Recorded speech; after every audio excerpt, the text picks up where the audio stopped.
Side से हमने side से जो ओरिजिनल यानी कि जो अच्छे वाले एरिया है उसे हम यहाँ से सेलेक्ट करते हैं और पिंपल पे यहाँ पे इस तरीका से ब्रश कर देते हैं कुछ इस प्रकार से। यहाँ पे हमने सेलेक्ट किया और इसे रिमूव कर दिया। यहाँ पे आप देख ही सकते हो कि ये हमें बिल्कुल तरीका से आसानी से इसे रिमूव कर दिया।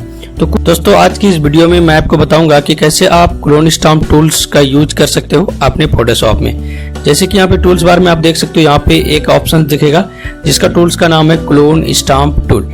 अभी हम इसे क्लोन स्टाम्प टूल को कैसे यूज करेंगे इसके बारे में हम आपको पूरा डिटेल में बताएंगे। ये एक बेहतर टूल है जिसकी मदद से हम बहुत ही आसानी से, जैसे कि यहाँ पे पिंपल्स हो गया या किसी भी जगह को अगर मुझे ढकना हो या उसे हटाना हो, रिमूव करना हो, तो हम इस क्लोन स्टाम्प टूल्स का मदद ले सकते हैं। लेकिन हम आज जानेंगे कि इसका यूज हम कैसे कर सकते हैं बड़े ही आसान तरीके से।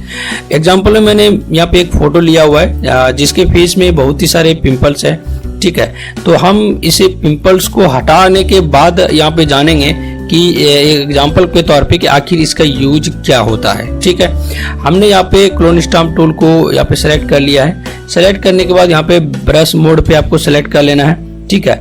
उसके बाद यहाँ पे जो मोड है इसको यहाँ पे आपको नॉर्मल रखना है। उसके बाद ओपेसिटी में यहाँ पे 56 और फॉलो भी 56, यानी कि इसका जो यूज होगा वो हमें 56 के अकॉर्डिंग हमने इसे यूज करने के लिए लिया हुआ है। चलिए अभी यहाँ पे देख सकते हो कि यहाँ पे जो फोटो है, ये फोटो में आप देख सकते हो कि कई सारे पिंपल्स है, ठीक है। तो यहाँ पे साइड में देख सकते हो पिंपल नहीं है, लेकिन यहाँ पे ये पिंपल है। अब साइड वाले जगह स्किन जो है हमारा बिल्कुल ही अच्छा है, तो अच्छा वाला स्किन को उठा करके हम इसके ऊपर रख देंगे और ये रखने का काम हमारा ये क्लोन स्टाम्प टूल का यूज होता है। चलिए हम बताते हैं कि कैसे हम इसे यूज कर सकते हैं।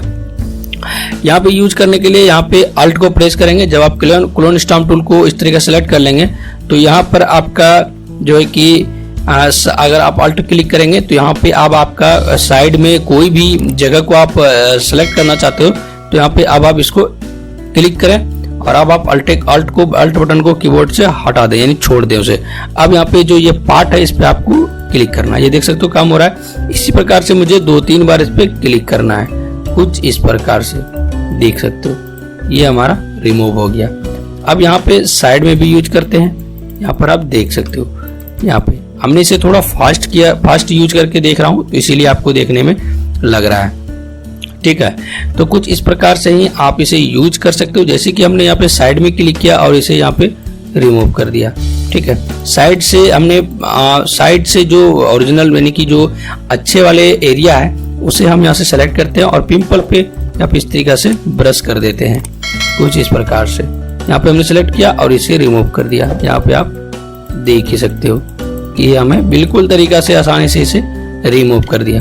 तो कुछ इस प्रकार से आप बड़े ही आसानी से क्लोन स्टाम्प टूल की मदद से आप किसी भी पार्ट को किसी एक पार्ट को दूसरे पार्ट पे उसे लगा सकते हो। यानी कि अगर आप कहीं भी उस पार्ट को दूसरी जगह पे लगाना चाहते हो तो वो क्लोन स्टाम्प टूल की मदद से आप बड़े ही आसानी से उसे आप अप्लाई कर सकते हो। तो ये होता है क्लोन स्टाम्प टूल का यूज।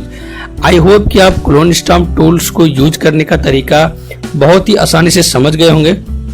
अगर आपको फिर भी कोई दिक्कत होती है तो वीडियो को दोबारा देखें और आप कमेंट कर सकते हो। और इससे रिलेटेड, फोटोशॉप से रिलेटेड कई सारे क्वेश्चंस होते हैं जो कि आप हमें कमेंट कर सकते हो। वीडियो अगर आपको अच्छा लगा तो वीडियो को लाइक करें और अपने दोस्तों के साथ शेयर करें।